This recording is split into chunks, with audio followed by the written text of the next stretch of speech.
So I needed a minute. My team sent me to come pick up some free pallets, and I guess pallets are getting kind of hard to come by right now with whitewood being so high. I think everybody's switching over to rough cut lumber for their projects. So I'm here loading up pallets. My team likes to store drums of syrup empties on pallets just to make it easy to move things around. So yeah, I was up here 7 this morning and grabbing some pallets. Free pallets aren't free, no matter what people tell you.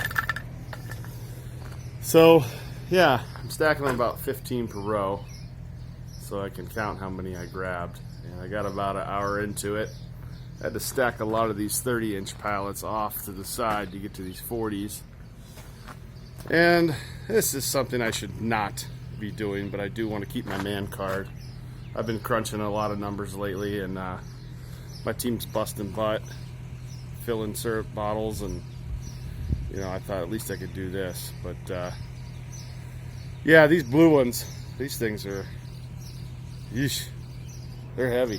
So I'm going to grab as many of them because we like them. They're called Chet pallets. They're typically worth more. It's kind of an exchange program a lot of warehousing companies and logistics companies and grocery companies use. We like them because they're durable, but boy, they're heavy. So I'm basically throwing them up in the truck and then stacking them in the truck and then coming back down. And I can give it 2 or 3 hours just to clear my head. But yeah, I've been thinking a lot about the maple industry and just the history, and traveling from Pennsylvania to Wisconsin. I find it interesting. Wisconsin farmers, they have their own lingo, and so do Pennsylvania and so do Ohio. Everybody's kind of got their regional lingo. But the Wisconsin one makes me laugh because they cook on a cookhouse. Well, they cook on a cooker in a cookhouse. They say you're gonna cook. So all it makes me think of is Breaking Bad. It's like you cook meth, you boil sap, guys.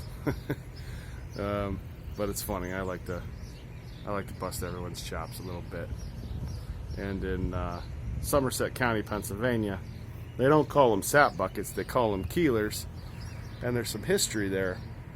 Keelers are they're old wooden buckets. They were made there in Somerset County, and they're wooden buckets made for sap. So it just transferred down through the years. They say how many keelers you had to hang. They don't say how many buckets you're putting up. They say how many keelers you got. So I thought that was interesting. But there's a connection between Somerset County and Wisconsin.